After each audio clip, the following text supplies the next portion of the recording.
నమస్కారం సిటీ వార్తలకు స్వాగతం. ముందుగా ముఖ్యాంశాలు. ఘనంగా అమరజీవి పొట్టి శ్రీరాములు జయంతి. రాజధానిలో 58 అడుగుల పొట్టి శ్రీరాములు విగ్రహం ఏర్పాటు చేయనున్నట్లు సీఎం చంద్రబాబు ప్రకటన.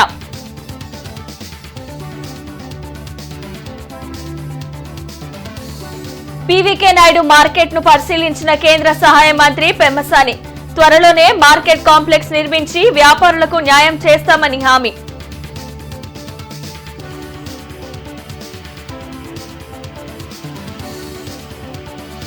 రేపటి నుండి 10th ఎగ్జామ్స్. ఎలాంటి భయాలు లేకుండా పరీక్షలు రాయాలని విద్యార్థులకు మంత్రి లోకేష్ సూచన.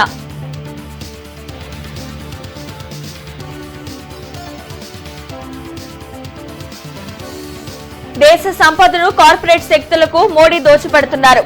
ధ్వజమెత్తిన సిపిఐ నేత రామకృష్ణ.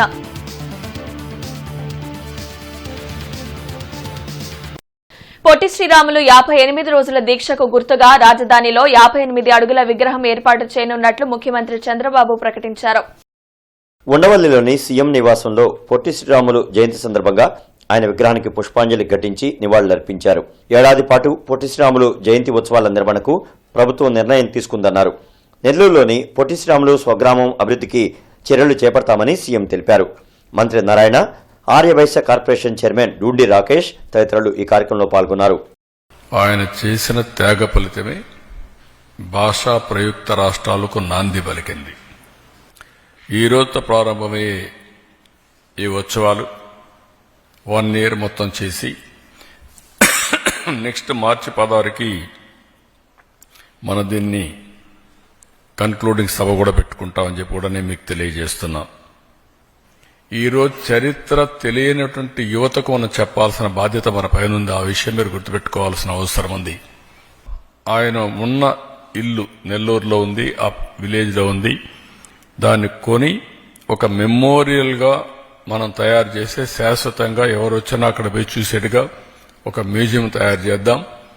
ఒకవేళ ఆయన వాడిన వస్తువులు గాని ఏవైతే ఆ యొక్క ఎవిడెన్స్ ఉన్నాయో అవన్నీ కూడా అక్కడ పెట్టి ప్రజలకు స్ఫూర్తినిచ్చే విధంగా ముందుకు పోతాం.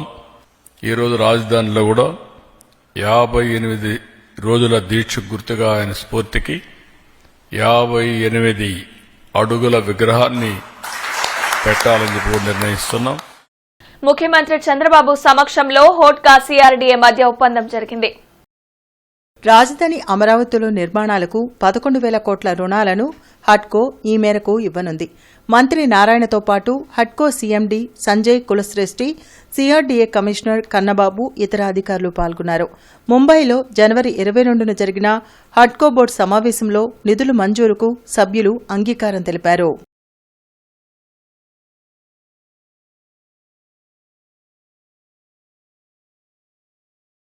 రేపటి నుండి 10వ తరగతి పరీక్షలు ప్రారంభం కానున్నాయి. ఈ సందర్భంగా మంత్రి నారా లోకేష్ 10th విద్యార్థులకు ఆల్ ద బెస్ట్ తెలిపారు. ఎలాంటి భయాలు లేకుండా పరీక్షలను చక్కగా రాయాలని, మంచి ఫలితాలు సాధించాలని ఆకాంక్షించారు. సంవత్సరం పాటు పడిన కష్టానికి సరైన ప్రతిఫలం వచ్చే సమయం ఇదే అన్నారు. పీవీకే నాయుడు కూరగాయల మార్కెట్ ను పెమ్మసాని చంద్రశేఖర్, ఎమ్మెల్యే గల్లా మాధవి పరిశీలించారు. కూరగాయల షాపుల యజమానుల సమస్యలను మంత్రి పెమ్మసాని అడిగి తెలుసుకున్నారు. పీవీకే నాయుడు కూరగాయల మార్కెట్ ను మంత్రి పెమ్మసాని చంద్రశేఖర్, ఎమ్మెల్యే గల్లా మాధవి పరిశీలించారు. అనంతరం వారు మీడియాతో మాట్లాడారు. త్వరలో పీవీకే నాయుడు కూరగాయల మార్కెట్ కాంప్లెక్స్ నిర్మిస్తున్నామని మంత్రి పెమ్మసాని చంద్రశేఖర్ తెలిపారు. సుమారు 375 షాపులు తమకు కేటాయించాలని వ్యాపారులు కోరారని చెప్పారు. వ్యాపారులు మార్కెట్ కాంప్లెక్స్ లో కింద 2 అంతస్తులు తమకు కేటాయించాలని కోరారని తెలిపారు. తప్పనిసరిగా వారి సమస్యలను కార్పొరేషన్ అధికారులతో చర్చించి పరిష్కరిస్తామని మంత్రి పెమ్మసాని హామీ ఇచ్చారు. వైసీపీ ప్రభుత్వం ఈ మార్కెట్ నిర్మాణం చేస్తామని చెప్పి వ్యాపారులను మోసం చేసిందని మండిపడ్డారు. గత 40 సంవత్సరాలుగా పీవీకే నాయుడు మార్కెట్లో కూరగాయల వ్యాపారం జరుగుతుందని ఎమ్మెల్యే గల్లా మాధవి తెలిపారు. ఈ మార్కెట్ పూర్తిగా దెబ్బతిని కూలే పరిస్థితిలో ఉందని అన్నారు. అందుకే కూటమి ప్రభుత్వం వ్యాపారుల కోసం యుద్ధ ప్రాతిపదికన కాంప్లెక్స్ నిర్మాణం చేపడుతుందని వెల్లడించారు. నగరంలో 4 చోట్ల కూరగాయల వ్యాపారులకు ప్రత్యామ్నాయం ఏర్పాట్లు చేస్తున్నామని, ఎవరికి నచ్చిన చోట వారు వ్యాపారం చేసుకోవచ్చని తెలిపారు. అనంతరం కార్పొరేషన్ సమావేశ మందిరంలో వ్యాపారులతో సమీక్ష నిర్వహించారు. ఈ కార్యక్రమంలో కార్పొరేటర్ బాబు, కస్కుర్తి హనుమంతరావు, మద్దిరాల మేని, కూరగాయల మార్కెట్ కమిటీ సభ్యులు పాల్గొన్నారు. గత వైఎస్ఆర్ కాంగ్రెస్ ప్రభుత్వంలో దీన్ని చేయాలి, కట్టాలనేటువంటి ఒక ప్లాన్ తోటి ఆ రోజు కమిషనర్ గారు ప్లాన్ చేశారు. అయితే ఆ ప్లాన్ని కరెక్ట్గా చేయలేదనేది వీళ్ళ ఉద్దేశం. వీళ్ళు అడిగేది ఏంటంటే, ఒకటి ఎక్కువ మంది మార్కెట్ అంటే ఫస్ట్ ఫ్లోర్లోనే ఎక్కువ బిజినెస్ అయిపోతుంది, వాళ్ళకి ఇచ్చే షాపులు ఫస్ట్ సెకండ్ ఫ్లోర్ దాటి వెళ్ళొద్దని చెప్తా ఉన్నారు. ఎందుకంటే దాదాపు 400 షాపులు ఒక ఫ్లోర్లో చేయలేం కాబట్టి 2 ఫ్లోర్లు అందులో లాటరీ సిస్టంలో తీయమని చెప్తా ఉన్నారు. ఇంకోటి వీళ్ళు ఇవన్నీ పైకి ఎత్తుకొని వెళ్ళాలంటే కష్టం, దానికి ర్యాంప్ కానీ పైకి ఎత్తుకెళ్లే విధానం సరుకులు ఈజీగా ఉండేది చేయమని అడుగుతా ఉన్నారు. మూడోది, కూరగాయలు ఉట్టిగానే పాడైపోతాయి కాబట్టి ప్రాపర్ వెంటిలేషన్ వచ్చే విధంగా ఒకటి చేయమన్నారు. హార్ట్ ఆఫ్ ద సిటీగా ఉంటున్న ఈ ప్రాంతంలో మంచి కాంప్లెక్స్ వస్తే గుంటూరు సిటీకి కూడా చాలా అందంగా ఉంటుంది. అదేవిధంగా రైతులకు కూడా న్యాయం జరుగుతుందన్న సత్సంకల్పంతో ఈరోజు యుద్ధ ప్రాతిపదికన ఈ ఒక ప్రాజెక్ట్ని చేపట్టాలి అని సంకల్పించడం జరిగింది. అయితే ఇక్కడున్న వాళ్ళకి కొన్ని అపోహలు ఉన్నాయి. ఆ మార్కెట్ స్ట్రక్చర్ కానివ్వండి, లేదంటే వాళ్ళని ఎక్కడికి షిఫ్ట్ చేస్తామని కానివ్వండి, మళ్ళీ వాళ్ళు తిరిగి వస్తున్నప్పుడు వాళ్ళకి ఇక్కడ ఇస్తారా లేదా అనే కొన్ని అపోహలు, అదేవిధంగా కొన్ని వెంటిలేషన్లు, ఈ వాళ్ళ సరుకు ఎత్తే ప్రాసెస్లో ఇలాంటి చాలా కొన్ని వాళ్ళ అభిప్రాయాల్ని వ్యక్తపరచడం జరిగింది. వీటన్నిటికీ ఎంపీ గారిని తీసుకొస్తే వాళ్ళకు ఒక మంచి భరోసాగా ఉంటుందని చెప్పి సార్ని మేము రిక్వెస్ట్ చేయడం జరిగింది. ఆయన సహృదయంతో ఇక్కడికి విచ్చేశారు. రేపటి రంజాన్ వేళలు సెహరీ ఉదయం 4:58 ఇఫ్తార్ సాయంత్రం 6:24 అమరజీవి పొట్టి శ్రీరాములు 124వ జయంతి కార్యక్రమం హిందూ కాలేజీ సెంటర్లో జరిగింది. ఆయన విగ్రహానికి కేంద్ర సహాయ మంత్రి పెమ్మసాని చంద్రశేఖర్ పూలమాలలు వేసి ఘనంగా నివాళులర్పించారు. హిందూ కాలేజ్ సెంటర్లో పొట్టి శ్రీరాములు జయంతి వేడుకలు ఘనంగా నగరపాలక సంస్థ ఆధ్వర్యంలో నిర్వహించారు. ఎమ్మెల్యేలు గల్లా మాధవి, బూర్ల రామాంజనేయులు, కమిషనర్ పులి శ్రీనివాసులు, గాదె వెంకటేశ్వరరావు, డిప్యూటీ మేయర్ సజ్జీల పొట్టి శ్రీరాములు విగ్రహానికి నివాళులర్పించారు. పట్టుదలకు, పోరాటానికి ప్రతీక పొట్టి శ్రీరాములని మంత్రి పెమ్మసాని చంద్రశేఖర్ కొనియాడారు. ప్రజల కోసం ప్రాణత్యాగం చేసిన మహనీయుడన్నారు. పట్టుదల ఉంటే సాధించలేనిది ఏమీ లేదని పొట్టి శ్రీరాములు నిరూపించారని తెలిపారు. అమరజీవి పొట్టి శ్రీరాముల త్యాగాన్ని ప్రతి ఒక్కరూ గుర్తు చేసుకోవాలని ఎమ్మెల్యే గల్లామాదేవి తెలిపారు. పొట్టి శ్రీరాములు 124వ జయంతిని జరుపుకోవడం అదృష్టంగా భావిస్తున్నామని ఎమ్మెల్యే బూర్ల రామాంజనేయులు అన్నారు. దేశాన తెలుగువాడి ఆత్మగౌరవాన్ని పెంచిన మహనీయులు పొట్టి శ్రీరాములని కొనియాడారు. ఈ కార్యక్రమంలో కోవెలమూడి నాని, కస్కుర్తి హనుమంతరావు, కార్పొరేటర్ బాబు, మద్దిరాల మేని అధికారులు పాల్గొన్నారు. ఆ రోజుల్లో నాయకులుంటే పొట్టి శ్రీరాములు గారు కానీ ఇంకొకళ్ళు కానీ ప్రజల కోసం అంటే ఎక్కువ మందికి ఉపయోగపడేటువంటి వాటి కోసం ప్రాణత్యాగాలు చేసినటువంటి వ్యక్తులు వాళ్ళు. అలాంటి స్ఫూర్తిని ఇప్పుడున్నటువంటి యువకులు మళ్ళీ తీసుకోవాల్సిన అవసరం ఉంది. అలా ఉండి 10 మందికి ఉపయోగపడే పనులు కానీ, ఆత్మ గౌరవానికి సంబంధించిన విషయాలు కానీ, ఈ విధంగా ఒక ఉక్కు సంకల్పంతో పోరాడితే ప్రపంచంలో సాధ్యం కానిదంటూ ఏదీ లేదు. జీవితాన్ని మొత్తం కూడా ఎంత చెప్పుకున్నా కూడా తక్కువే అవుతుంది. భావి తరాలకు జీవితాన్ని కూడా ప్రతిరోజు కూడా భాషా ప్రయుక్త రాష్ట్రం కోసం ఆయన జీవితం మొత్తం కూడా త్యాగం చేయడం ఆయన చేసినటువంటి త్యాగ నిరతి, ఆయన త్యాగ ఫలంగా ఏర్పడినటువంటి మన భాషా ప్రయుక్త రాష్ట్రం మన తెలుగు ప్రజల కీర్తిని ప్రపంచానికి చాటి చెప్పడానికి మనకంటూ ఒక రాష్ట్రం ఉంది తెలుగు ప్రజలకని ఒక రాష్ట్రాన్ని ఏర్పాటు చేసినటువంటి మహానుభావుని యొక్క త్యాగానికి గుర్తుగా ఈరోజు ఈ కార్యక్రమం జరుపుకోవడం మనందరూ అదృష్టంగా భావించాలి. ఆయన నడిచినటువంటి అడుగుజాడల్లో మనం కూడా నడవడానికి అందరూ కూడా ప్రయత్నం చేసి పేద ముస్లింలకు రంజాన్ తోఫా పంపిణీ కార్యక్రమం మాజీ ఎమ్మెల్యే మస్తాన్ వలి ఆధ్వర్యంలో జరిగింది. పొన్నూరు రోడ్లోని మస్తాన్వలి స్వగృహంలో నిర్వహించిన రంజాన్ తోఫా పంపిణీ కార్యక్రమంలో మస్తాన్వలితో పాటు మాజీ మంత్రి డొక్కా మాణిక్యవర ప్రసాద్, మాజీ ఎమ్మెల్యే లింగంశెట్టి ఈశ్వరరావు, ఇతర కాంగ్రెస్ నాయకులు పాల్గొన్నారు. పేద ముస్లింలు రంజాన్ పండుగను సంతోషంగా జరుపుకోవాలనే ఉద్దేశంతో రంజాన్ తోఫాను ఎన్నో ఏళ్లుగా మస్తాన్వలి పంపిణీ చేయడం అభినందనీయమని డొక్కా ఈశ్వరరావు తెలిపారు. అల్లా దయతో ప్రజలు సంతోషంగా ఉండాలని మస్తాన్వలి ఆకాంక్షించారు. ఎమ్మెల్యే మస్తాన్వలి గారు పేద ముస్లిం సోదరులకి రంజాన్ తోఫా, పేదలు కూడా కాస్త మంచి ఆహారం తినాలి, పండుగ చేసుకోవాలని ఒక సంతోషం చేసుకోవాలి, ప్రతి సంవత్సరం చేస్తూ ఉంటాడు. ఈ సంవత్సరం కూడా ఈశ్వరరావు గారు నన్ను పెద్దలందరూ చాలామంది ఇన్వాల్వ్ చేసి ఆ పేద ముస్లిమ్స్ని ఆదుకునే కార్యక్రమాన్ని మస్తాన్ గారు చేపట్టారు. ఇది చాలా మంచి సాంప్రదాయం, చాలా కాలంగా ఆయన కొనసాగిస్తున్నారు. పేద ముస్లిమ్స్ని ఆదుకోవడం ద్వారా నిజమైన రంజాన్ని అందరిలో జరుపుకొని ఆయన కూడా కుటుంబాల్లో జరుపుకోవడం అనేది ఆయనకు ఆచారం. చాలా మంచి కార్యక్రమం. అనేక సంవత్సరాల నుంచి ఈ కార్యక్రమాన్ని వాళ్ళు కొనసాగిస్తున్నారు. ఇదే కాకుండా అనేక సందర్భాల్లో మరి క్రిస్మస్ రోజు కానీ లేదా హిందువుల పండుగ కానీ అనేక పండుగలు కానీ అనేక రకాల సాంప్రదాయబద్ధంగా వారందరితో కలిసిమెలిసి సహజీవనం గడుపుతూ ఇవాళ గుంటూరులోనే మరి శాసనసభ్యుడిగా జాతీయ నాయకుడిగా మస్తాన్ వలి ఎదగడం మనందరికీ తెలుసు. అదేవిధంగా మరి ఈ మధ్యనే ఒక మసీదుని కడతానికి ఇక్కడ స్థలాన్ని సేకరించి వారి సొంత స్థలంలోనే మసీదుని ఏర్పాటు చేయడం ఇదేదో మేము ఘనకార్యంగా భావించేటటువంటి కార్యక్రమం. సమాజంలో ప్రతి ఒక్కరు సాటి మానవుడు కూడా సమానత్వంతో పండగ జరుపుకోవాలనేటటువంటి తలంపు మా కుటుంబం నిత్యం ఆలోచించేటటువంటి దానిలో భాగంగా ఇటువంటి కార్యక్రమం చేపడతా ఉన్నాం. దీన్ని వెనక ఇదేదో మా కుటుంబం వరకు చేస్తే అయ్యేటటువంటిది కాదు. ఇవాళ డొక్కా మాణిక్య ప్రసాద్ గారు, ఈశ్వరరావు గారు, మరి ముఫ్తీ జావేద్ గారు, అనేక మంది యువ మిత్రులు గడిచిన వారం రోజుల నుంచి కష్టపడితే కానీ వేల మంది కుటుంబాలకి రేషన్ ఇచ్చేటటువంటి కార్యక్రమం, ఈ తోఫా ఇచ్చేటటువంటి కార్యక్రమం జరుగుతూ ఉంది. ఈ మిత్రులందరినీ కూడా ఈ సందర్భంగా అభినందిస్తున్నాను. ఆంధ్రప్రదేశ్ వ్యవసాయ కార్మిక సంఘం ఆధ్వర్యంలో రాష్ట్ర స్థాయి వర్క్షాప్ జరిగింది. సిపిఐ రాష్ట్ర కార్యదర్శి రామకృష్ణతో పాటు విల్సన్, జంగాల అజయ్ కుమార్ పాల్గొన్నారు.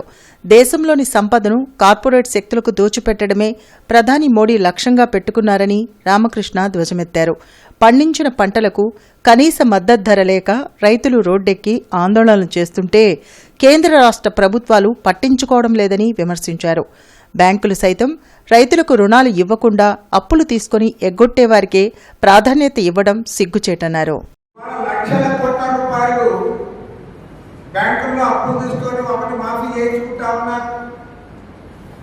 పెద్ద పెద్ద కార్పొరేట్ వర్గాలు లక్షల కోట్ల రూపాయలు బ్యాంకుల్లో ప్రజల డబ్బంతా కూడా వాళ్ళు తీసుకొని ఆ బ్యాంకులో తీసుకున్న డబ్బులంతా కూడా వాళ్ళు ఎగ్గొట్టుకుపోతా ఉన్నారు, మాఫీ చేయించుకుంటా ఉన్నారు. మరి దానిపైన ఏ సుప్రీంకోర్టు జడ్జి కూడా మాట్లాడలేదు. పేదవాడి కోసం ఏదైనా మనకు పనులు కల్పించడానికి నిధులు కేటాయిస్తేనేమో అది తప్ప. వ్యవసాయ కార్మికులు బతకాల్సిన పని లేదా? నువ్వు అదే పెద్దవాళ్ళు డబ్బులు తెచ్చుకొని డబ్బులు ఎగ్గొడితే దాన్ని గవర్నమెంటే మాఫీ చేసి అది మేము రైట్ రాయల్గా చట్టపరంగా మాఫీ చేసినప్పుడు వాళ్ళు చెప్తే దానిపైన మీరేం మాట్లాడారు? టీడీపీ ఇన్ఛార్జ్ కోవెలమూడి నాని ఆధ్వర్యంలో అమరజీవి పొట్టి శ్రీరాములు 124వ జయంతి నిర్వహించారు. ప్రత్యేక ఆంధ్రప్రదేశ్ కోసం ఆయన చేసిన పోరాటం మరవలేనిదని తెలిపారు. ఆయన ఆశయాలను టీడీపీ ప్రభుత్వం అమలు చేస్తుందని తెలిపారు. ఈ కార్యక్రమంలో 35వ డివిజన్ కార్పొరేటర్ ఈరంటి వరప్రసాద్, 52వ division corporator Srivalli, Telugu Desam party రాష్ట్ర కార్యనిర్వాహక కార్యదర్శి కసుకుర్తి హనుమంతరావు, సురేష్, పొప్పూరి నరేంద్ర, అత్తోట సాయిబాబు, 49, 52వ డివిజన్ అధ్యక్షులు తలతోటి సుధీర్, మర్రిపాటి శ్రీను, కార్యకర్తలు పాల్గొన్నారు. అమరజీవి పొట్టి శ్రీరాములు గారి త్యాగ ఫలమే ఈ తెలుగువాడి ఘనకీర్తి. తెలుగువాడిని కోసం అహర్నిశలు శ్రమపడిన మహోన్నతమైన వ్యక్తి అమరజీవి పొట్టి శ్రీరాములు గారు. అమరజీవి పొట్టి శ్రీరాములు గారు ప్రతి ఒక్కరు కూడా స్మరించుకోవాల్సిన అవసరం ఉంది. అమరజీవి పొట్టి శ్రీరాములు గారి పేరు మీద ఒక కమ్యూనిటీ హాల్ కట్టి ఈ రాష్ట్రంలోనే ఒక దిక్సూచిగా ఉండే మహనీయుడి పేరు స్మరించుకుంటూ ప్రతి ఒక్కరు కూడా వారిని ఆదర్శప్రాయంగా తీసుకోవాలి. తెలుగుదేశం పార్టీ అధ్యక్షుడు నారా చంద్రబాబు నాయుడు గారు ఒక మహోన్నతమైన పొట్టి శ్రీరాములు గారి త్యాగఫలంగా ఒక పండుగ వాతావరణం జరిగే విధంగా వాడలా కూడా అమరజీవి త్యాగ ఫలాలని, అమరజీవి పొట్టి శ్రీరాములు గారి త్యాగ ఫలితాలని ప్రతి ఒక్కరికి కూడా తెలియజేస్తూ ఈ రాష్ట్రం మొత్తం కూడా ఒక ప్రత్యేకంగా అమరజీవి గారికి నివాళులు అర్పించుకుంటూ ఈ జయంతి సందర్భంగా వారికి ప్రత్యేకంగా నివాళులు అర్పిస్తూ ఆయన త్యాగ ఫలాలను ప్రతి ఒక్కరు కూడా స్మరించుకోవాలని చెప్పేసి తెలియజేస్తారు. రేపటి నుండి 10th పరీక్షల దృష్ట్యా విద్యార్థులకు ఉచిత బస్సు సౌకర్యం కల్పిస్తున్నట్లు ఆర్టీసీ అధికారులు తెలియజేశారు. మార్చి 17 నుంచి 10వ తరగతి పరీక్షలు జరగనున్న దృష్ట్యా పరీక్షలకు హాజరయ్యే విద్యార్థులు తమ హాల్ టిక్కెట్లను కండక్టర్కు చూపించి కేంద్ర కార్యాలయం ఆదేశాల మేరకు తమ ప్రదేశం నుంచి పరీక్షా కేంద్రం వరకు ఉచితంగా ప్రయాణం చేయవచ్చని ఆర్టీసీ అధికారులు తెలిపారు. పరీక్షలకు హాజరయ్యే విద్యార్థులు ఈ అవకాశాన్ని సద్వినియోగం చేసుకోవాలని వారు కోరారు. మార్చి 19న అగ్రిగోల్డ్ బాధితుల కన్నీటి పాదయాత్ర చలో విజయవాడను నిర్వహించనున్నట్లు AgriGold customers and agents welfare association రాష్ట్ర గౌరవ అధ్యక్షులు ముప్పాళ్ల నాగేశ్వరరావు తెలిపారు. గుంటూరులో ముప్పాళ్ల నాగేశ్వరరావు మీడియాతో మాట్లాడారు. అగ్రిగోల్డ్ బాధితులకు అన్ని విధాలా అండగా ఉంటామని ప్రకటించిన కూటమి అధికారంలోకి వచ్చాక పట్టించుకోవడం లేదని ధ్వజమెత్తారు. అగ్రిగోల్డ్ ఆస్తులు దోచుకుంటుంటే పట్టించుకోకపోవడం దుర్మార్గమన్నారు. మొన్న ఎన్నికల్లో అధికారం చేపట్టిన వెంటనే ఆస్తుల్ని ఆక్షన్ పెట్టి బాధితులకు న్యాయం చేస్తామని చెప్పారు. కానీ ప్రభుత్వం అధికారం చేపట్టి 9 నెలలైనా ఒక్క అడుగు ముందుకు పోలేదు. దాని మీద ఒక ప్రత్యక్షమైనటువంటి కార్యాచరణ ప్రకటించలేదు. ఒక చట్టబద్ధమైనటువంటి కమిటీని వేయలేదు. ఫాస్ట్ ట్రాక్ కోర్టుని నియమించలేదు. ఒక్క చర్య కూడా ఈ ప్రభుత్వం చేపట్టకపోవడం ఒకవైపు నుండే నెల్లూరులో, ప్రకాశం జిల్లాలో, విశాఖలో చివరికి హాయిలాండ్ లాంటి ఈ ఆస్తులన్నింటినీ కూడా ప్రైవేట్ వ్యక్తులు కొల్లగొడుతున్న నేపథ్యంలో అగ్రిగోల్డ్ బాధితులు లక్షలాది మందిలో మన తీవ్ర ఆందోళనలు ఇవాళ నెలకొన్నాయి. కేసీదాస్ స్మారక సేవా సంస్థకు ఆధ్యాత్మిక అనుబంధ సంస్థ అయిన సనాతన ధర్మ వారధి ఆధ్వర్యంలో సామూహిక హనుమాన్ చాలీసా పారాయణం జరిగింది. ఏటగిరహారం 2వ లైన్లోని ప్రసన్నాంజనేయ స్వామి దేవస్థానంలో నిర్వహించిన ఈ కార్యక్రమంలో స్థానిక భక్తులు విశేషంగా పాల్గొన్నారు. లోక కళ్యాణార్థం కోటి హనుమాన్ చాలీస పారాయణంలో భాగంగా 108 పర్యాయములు సామూహిక హనుమాన్ చాలీస చేశారు.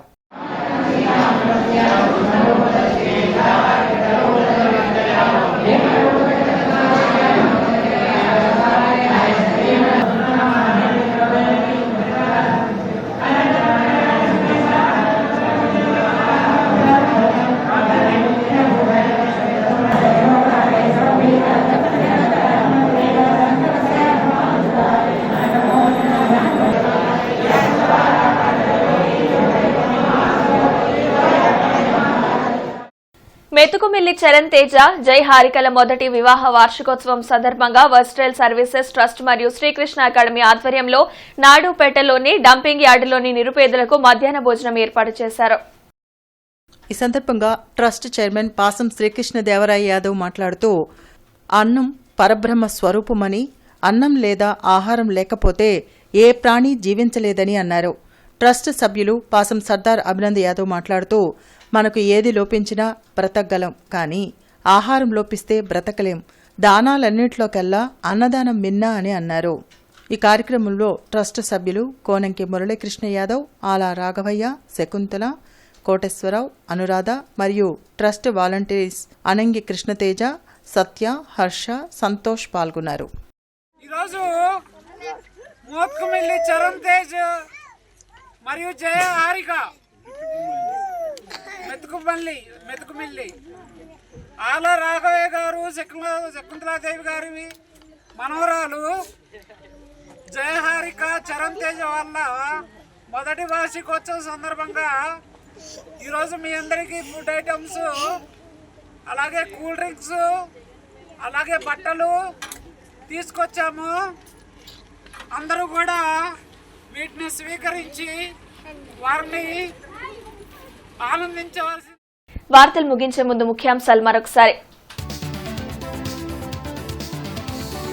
ఘనంగా అమరజీవి పొట్టి శ్రీరాములు జయంతి. రాజధానిలో 58 అడుగుల పొట్టి శ్రీరాములు విగ్రహం ఏర్పాటు చేయనున్నట్లు సీఎం చంద్రబాబు ప్రకటన.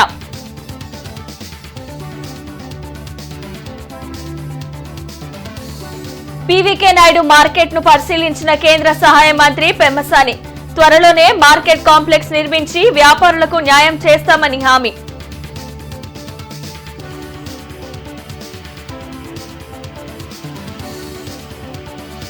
రేపటి నుండి 10th ఎగ్జామ్స్. ఎలాంటి భయాలు లేకుండా పరీక్షలు రాయాలని విద్యార్థులకు మంత్రి లోకేష్ సూచన.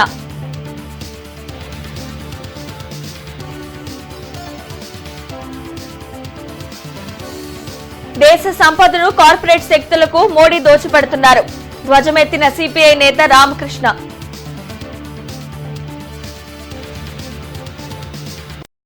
ఈ వార్తలతో సమాప్తం. నమస్కారం.